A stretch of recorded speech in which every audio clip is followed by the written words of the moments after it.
Bookish boys में आपका स्वागत है। आप सुन रहे हैं श्री रामचरितमानस का सुंदरकांड भाग 81।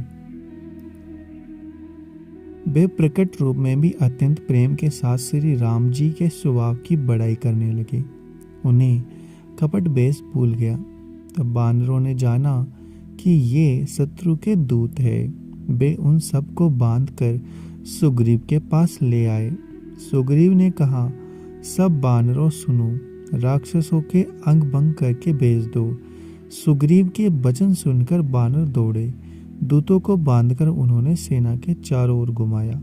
बानर उन्हें बहुत तरह से मारने लगे। वे दीन होकर पुकारते थे, फिर वे बानर उन्हें नहीं छोड़ा। तब दूतों ने पुकार कर कहा, जो हमारे नाक कान काटेगा उन्हें कौशलाधीश श्री राम जी की सौगंध है।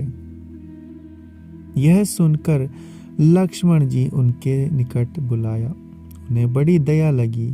ऐसे हंसकर उन्होंने राक्षसों को तुरंत ही छुड़ा दिया और उनसे कहा, रावण के हाथ में यह चिट्ठी देना और कहना, हे कुलघातक, लक्ष्मण के शब्दों को बांधो। फिर उस मूर्ख से जबानी यह मेरा उदार संदेश कहना कि सीता जी को देखकर उनसे श्री राम जी से मिलो, नहीं तो तुम्हारा काल आ गया समझो।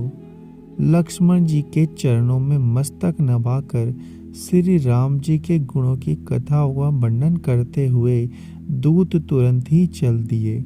श्री राम जी का यश कहते हुए वे लंका में आए। उन्होंने रावण के चरणों में सिर नवाया। दशमुख रावण ने हंसकर बात पूछी, अरे सुख, अपनी कुशल क्यों नहीं कहता?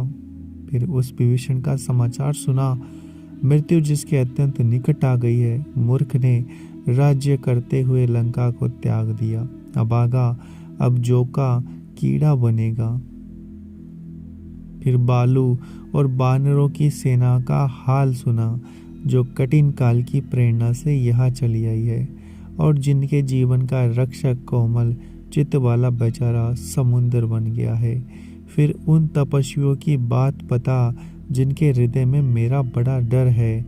उनसे तेरी भेंट हुई या वे कानों से मेरा सुयश सुनकर ही लौट आए।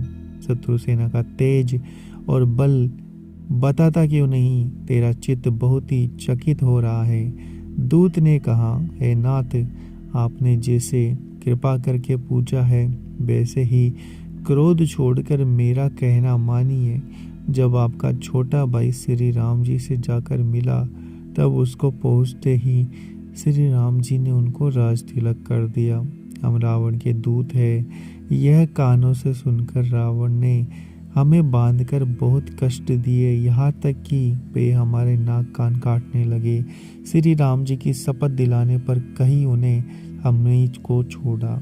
हे नाथ, आपने श्री राम जी की सेना पूछी, सो वह तो 100 करोड़ मुखों से भी वर्णन नहीं की जा सकती।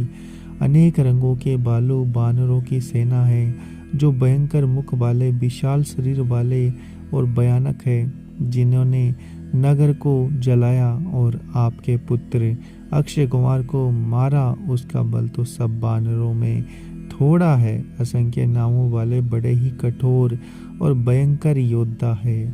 उनमें असंख्य यातियों का बल है और वे बड़े ही विशाल है।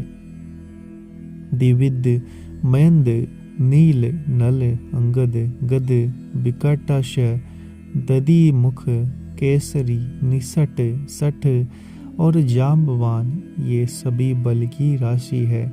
ये सब बानर बल में सुग्रीव के समान हैं और इनके जैसे एक दो नहीं करोड़ों हैं। उन बहुत 100 को गिन ही कौन सकता है। श्री राम जी की कृपा से उनमें अतुलनीय बल है। वे तीनों लोगों को तृण के समान समझते हैं। 10 ग्रीब, मैंने कानों से ऐसा सुना है कि 18 पद्म तो अकेले बानरों के सेनापति है। हे नाथ, उस सेना में ऐसा कोई बानर नहीं है जो आपको रण में न जीत सके। सबके सब अत्यंत क्रोध से हाथ मींचते हैं, पर श्री राम जी उन्हें आज्ञा नहीं देते। हम मछलियों और सांपों सहित समुद्र सोख लेंगे, नहीं तो बड़े बड़े पर्वतों से उसे बर कर पूर देंगे और रावण को मसल कर धूल में मिला देंगे। सब बानर ऐसे ही कहते हैं, सब सहज ही निडर है, इस प्रकार गरजते और डपटते हैं मानो लंका को निगल जाना चाहते हैं। सब बानर बालू सहजी सूरवीर है, फिर उनके सिर पर प्रभु श्री राम जी है। हे रावण, वे संग्राम में करोड़ों कालों को जीत सकते हैं। श्री राम जी के तेज बल बुद्धि की अधिकता को लाखों शेष भी नहीं गा सकते। वे एक ही बाण से सैकड़ों समुद्रों को सोख सकते हैं। परंतु नीति निपुण श्री राम जी ने बाप के भाई से उपाय पूछा। उनके आपके भाई के वचन सुनकर श्री राम जी समुद्र से राह मांग रहे हैं। उनके मन में कृपा भरी हुई है, इसलिए वे उसे सोखते नहीं। दूत के ये वचन सुनते ही रावण खूब हंसा और बोला, जब ऐसी बुद्धि है तभी तो बानरों को सहायक बनाया है। स्वाभाविक ही डरपोक विभीषण के वचन को प्रमाण करके उन्होंने समुद्र से बाल हट ठाना है। अरे मूर्ख, झूठी बड़ाई क्या करता है? बस मैंने शत्रु राम के बल और बुद्धि की था पाली। जिसके विभीषण जैसा डरपोक मंत्री हो, उसे जगत में विजय और विभूति कहा। दुष्ट रावण के वचन सुनकर दूत को क्रोध बढ़ाया। उसने मौका समझकर पत्रिका निकाली और कहा, श्री राम जी के छोटे भाई लक्ष्मण ने यह पत्रिका दी है। हे नाथ, इसे बचवा कर छाती ठंडी कीजिए। रावण ने हंसकर उसे बाएं हाथ से लिया और मंत्री को बुलवाकर वह मूर्ख उसे बचाने लगा। पत्रिका में लिखा था, अरे मूर्ख, केवल बातों से ही मन को रिझाकर अपने कुल को नष्ट भ्रष्ट ना कर। श्री राम जी से विरोध करके तू विष्णु ब्रह्मा और महेश की शरण जाने पर भी नहीं बचेगा। या तो अभिमान छोड़कर अपने छोटे भाई विभीषण की भांति प्रभु के चरण कमलों का भ्रमर बन जा, अथवा हे दुष्ट, श्री राम जी के बाण रूपी अग्नि में परिवार सहित पतित हो जाएगा। दोनों में से जो अच्छा लगे सो कर। पत्रिका सुनते ही रावण मन में भयभीत हो गया, परंतु मुख से मुस्कुराता हुआ वह सबको सुनाकर कहने लगा, जैसे कोई पृथ्वी पर पड़ा हुआ हाथ से आकाश को पकड़ने की चेष्टा करता हो, वैसे ही यह छोटा तपस्वी लक्ष्मण बाग विलास करता है, डिंगे हाँकता है। सुक ने कहा, हे नाथ, अभिमानी स्वभाव को छोड़कर इस पत्र में लिखी सब बातों को सत्य समझिए। क्रोध छोड़कर मेरा वचन सुनिए। हे नाथ, श्री राम जी से बैर त्याग दीजिए। यद्यपि श्री रघुवीर समस्त लोगों के स्वामी हैं, पर उसका स्वभाव अत्यंत ही कोमल है। मिलते ही प्रभु आप पर कृपा करेंगे और आपका एक भी अपराध हृदय में नहीं रखेंगे। जानकी जी श्री रघुनाथ जी को दे दीजिए। हे प्रभु, इतना कहना मेरा कीजिए। जब उस दूत ने जानकी जी को देने के लिए कहा, तब दुष्ट रावण ने उसको लात मारी। वो भी विभीषण की भांति चरणों में सिर नवाकर वही चला जहाँ कृपा सागर श्री रघुनाथ जी थे। प्रणाम करके उसने अपनी कथा सुनाई और श्री राम जी की कृपा से अपनी गति पाई। शिव जी कहते हैं, हे भवानी, वह ज्ञानी मुनि था। अगस्त्य ऋषि के शाप से राक्षस हो गया था। बार बार श्री राम जी के चरणों की वंदना करके वह मुनि अपने आश्रम को चला गया। इस तरह 3 दिन बीत गए, किंतु जड़ समुद्र विनय नहीं मानता। तब श्री राम जी क्रोध सहित बोले, बिना भय के प्रति नहीं होती। हे लक्ष्मण, धनुष बाण लाओ, मैं अग्निबाण से समुद्र को सोख डालूं। मूर्ख से विनय कुटिल के साथ प्रति स्वाभाविक ही कंजूस से सुंदर नीति ममता में फंसे हुए मनुष्य से ज्ञान की कथा, अत्यंत लोभी से वैराग्य का वर्णन, क्रोधी से शांति की बात और कामी से भगवान की कथा, इनका वैसा ही फल होता है जैसा ऊसर में बीज बोने से होता है। ऐसा कहकर श्री रघुनाथ जी ने धनुष चढ़ाया। यह मत लक्ष्मण जी के मन को बहुत अच्छा लगा। प्रभु ने अग्नि बाण संधान किया, जिससे समुद्र के हृदय के अंदर अग्नि की ज्वाला उठी। मगर, सांप, मछलियों के समूह व्याकुल हो गए। जब समुद्र ने जीवों को जलते जाना, तब सोने के थाल में अनेक मणियों को भरकर अभिमान छोड़कर वह ब्राह्मण के रूप में आया। काकभूषुंडी जी कहते हैं, हे गरुड़ जी सुनिए, चाहे कोई करोड़ों उपाय करके सींचे, पर केला तो काटने पर ही फलता है। नीच विनय से नहीं मानता, वह डांटने पर ही झुकता है। समुद्र ने बेभीत होकर प्रभु के चरण पकड़कर कहा, हे नाथ, मेरे सब अपगुण दोष क्षमा करे। हे नाथ, आकाश, वायु, अग्नि, जल, पृथ्वी, इन सब की करनी स्वभाव से ही जड़ है। आपकी प्रेरणा से माया ने इन्हें सृष्टि के लिए उत्पन्न किया है। सब ग्रंथों ने यही गाया है। जिसके लिए स्वामी की जैसी आज्ञा है, वह उसी प्रकार के रहने में सुख पाता है।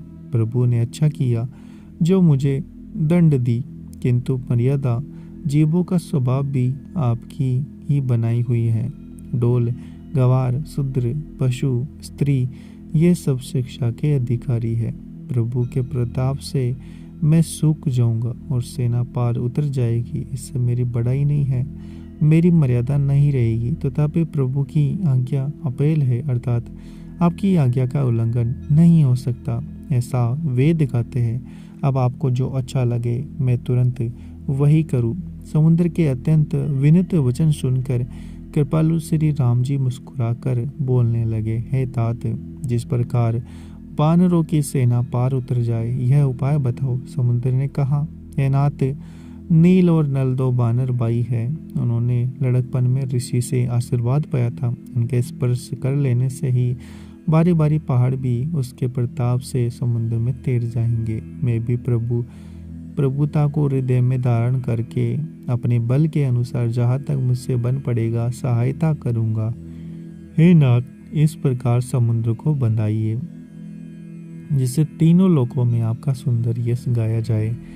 इस बाण से मेरे उत्तर तट पर रहने वाले पाप के राशि दुष्ट मनुष्यों का वध कीजिए। कृपालु और रणधीर श्री राम जी ने समुद्र के मन की पीड़ा सुनकर उसे तुरंत ही हर लिया, अर्थात बाण से उन दुष्टों का वध कर दिया। श्री राम जी का भारी बल और पुरुष देखकर समुद्र हर्षित होकर सुखी हो गया। उसने उन दुष्टों का सारा चरित्र प्रभु को कह सुनाया। फिर चरणों की वंदना करके समुद्र चला गया।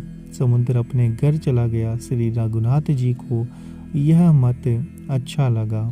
यह चरित्र कलयुग के पापों को हरने वाला है। इसे तुलसीदास ने अपनी बुद्धि के अनुसार गाया है। श्री रघुनाथ जी के गुण समूह सुख के दाम, संदेह का नाश करने वाले और विषाद का दमन करने वाले। अरे मूर्ख मन, तू संसार का सब आशा भरोसा त्याग कर निरंतर इन्हें गा और सुन। श्री रघुनाथ जी का गुणगान संपूर्ण सुंदर मंगलों का देने वाला है। जो इसे आदर सहित सुनेंगे वे बिना किसी जहाज के ही भवसागर को तर जाएंगे। कलयुग के समस्त पापों का नाश करने वाले श्री रामचरितमानस का यह 5वां सोपान समाप्त हुआ। अगर आपको हमारा यह प्रयास अच्छा लग रहा है तो चैनल को सब्सक्राइब करें, वीडियो को लाइक और शेयर करना ना भूलें।